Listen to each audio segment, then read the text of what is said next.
franchement, puisque cet hôtel, groupe RMH Hôtel, n'est pas utilisé depuis 3 ans au moins, eh bien je trouve ça bien plus intelligent que vous puissiez, par votre réquisition citoyenne, à la fois permettre qu'il y ait des locaux associatifs disponibles et en même temps du logement des personnes qui, si j'ai bien compris, sont dans une précarité, n'arrivent pas, malgré leur demande de logement social, n'arrivent pas à se loger sur Paris. Allez, c'est parti. Bienvenue. Bienvenue. Ah, vous avez déjà les tableaux de Diox. Voilà. Ça fait au moins 4 ans qu'il n'y a plus de clients. Ouais. Et il y a eu de manière sporadique des ouvriers qui venaient une fois de temps en temps. Et là, on est quasiment sûr que ça fait quasiment 1 an que les ouvriers n'ont pas mis les pieds dedans. D'accord. Dedans l'hôtel. Ça a fait beaucoup de débats dans le quartier. Il y a eu une asso sur le logement qui a fait une chanson sur ici en disant qu'il fallait l'occuper.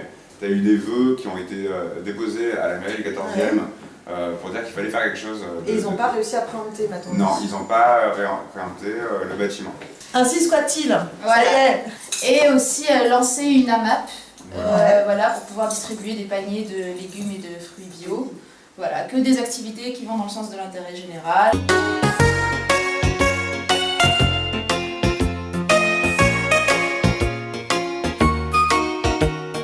Et c'est à partir du 2e étage que c'est habité. Bonjour tout le monde. Bonjour. Emilienne Mopti. C'est ta chambre ça, Fatima? Voilà. Ok, c'est ta chambre. Il te Il y a faudra un toujours petit lot mes plus pratique qu'un poste de carton pour travail. ton ordinateur là. Eh ben écoute, bonne année. J'espère que cette réquisition citoyenne va pouvoir s'inscrire dans la durée. Parce que je trouve qu'un hôtel comme celui-ci, s'il n'est pas utilisé depuis 3 ans, il est bien plus utile en étant habité par, vous êtes 9, c'est ça? 9 mal logés. 9 mal logés dans les étages, et puis le rez-de-chaussée le premier pour des locaux associatifs. Tout à fait. On sait qu'il y a au moins 100 000 logements et bureaux vides à Paris, et on sait que c'est aussi une norme pour les spéculateurs de l'immobilier d'organiser la rareté.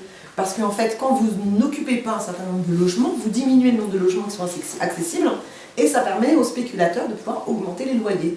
Donc ça fait partie du jeu de la spéculation immobilière et de l'explosion des loyers, que de rendre inoccupés un bon nombre de logements et de bureaux. Donc c'est pour ça que la réquisition citoyenne, elle est à la fois utile pour permettre de rendre accessible tout de suite sur le marché pour que des personnes comme vous puissent habiter, mais aussi elle est nécessaire aussi pour agir sur la baisse des loyers. Bon, c'est pas suffisant, c'est pas simplement en réquisitionnant les 100 000 logements et bureaux vides. Quand je dis 100 000, c'est l'estimation basse, qu'on peut agir sur la baisse des loyers. Nous, on revendique une loi pour organiser la baisse des loyers, puis une loi qui s'applique directement en baissant de 20% les loyers et le foncier immédiatement.